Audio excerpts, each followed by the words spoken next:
Hello guys, welcome to my YouTube channel. No? This is Kuya Potpot Vlog at meron tayong isang reaction video. Carla, huwag i-bash. No? At syempre, bago tayo magsimula ay mag-shoutout po muna tayo.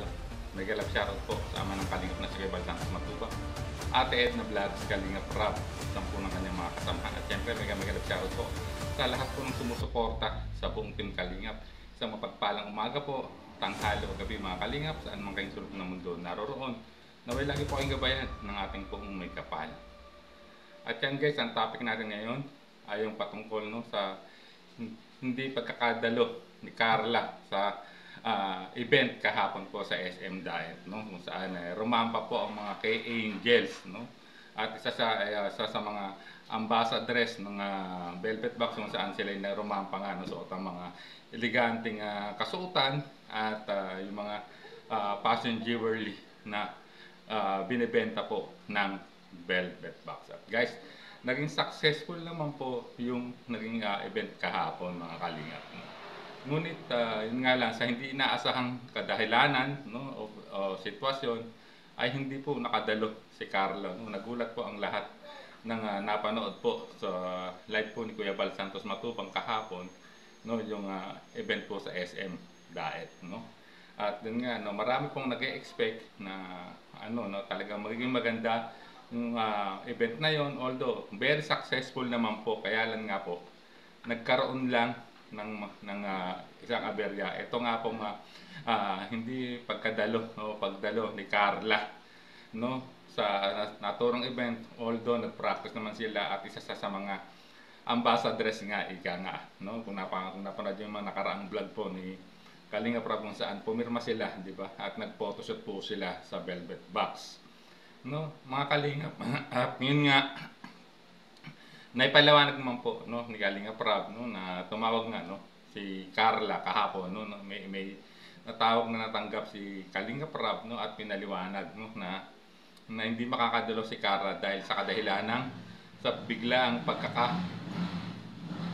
atid po nila, no, kay sa pinsan niya si Arden sa hospital. So ito yung naging dahilan, no, ng hindi pagdalo ni Carla. Para sa akin, ito yung isang reasonableng pagpapaalam mga kalingap, no. Dapat unawain natin na hindi naman din kagustuhan po ni Carla na may mangyaring hindi maganda sa kanyang pinsang si Arjin, no?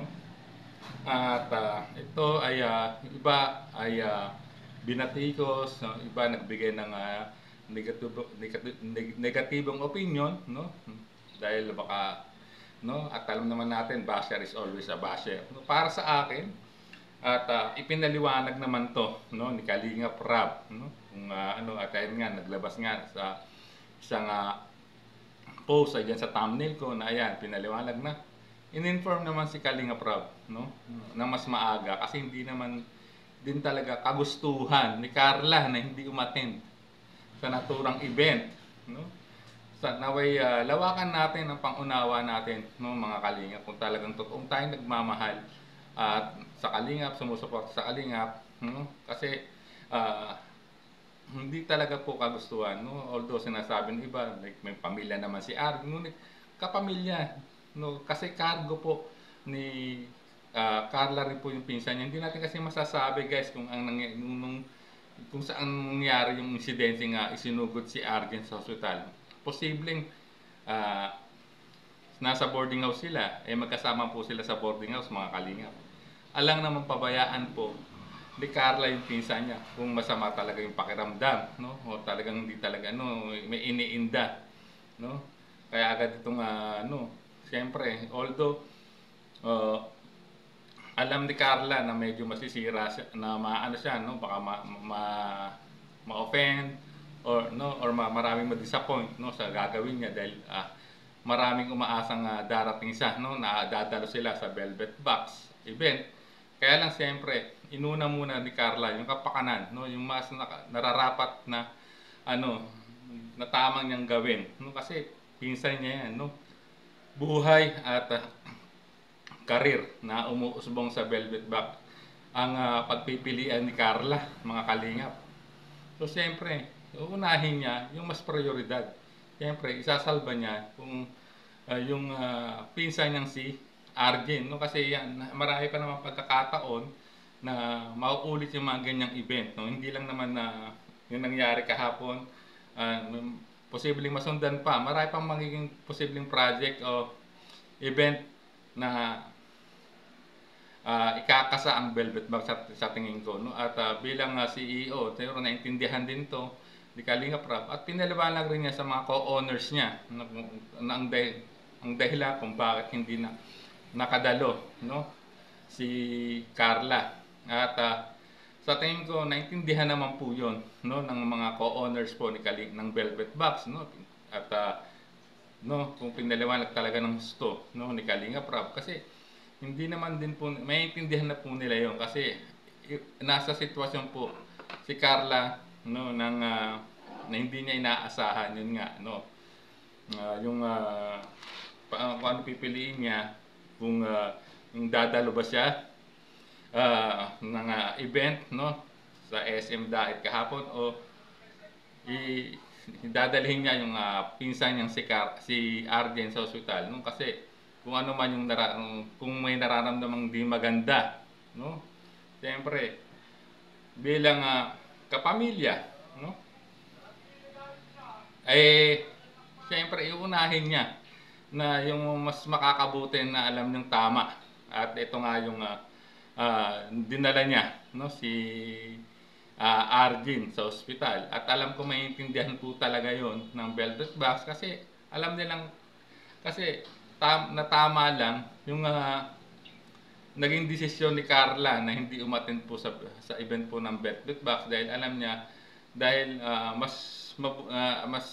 magiging proud po ang si Kalingap Rab, yung ibang co-owner po ng Velvet Box, na dahil isang buhay yung sinagip niya, no, ni Carla. Kasi hindi natin alam kung ano, baka mamaya malala na pala yung ni Arjen, no, hindi natin alam kung bakit biglang idinala si Arjen sa ospital, no, which is mas magiging proud pa po ang pamunuan ng Velvet Box, no, dahil sa naging action agad, no, ni Carla rito, no. Hindi po magiging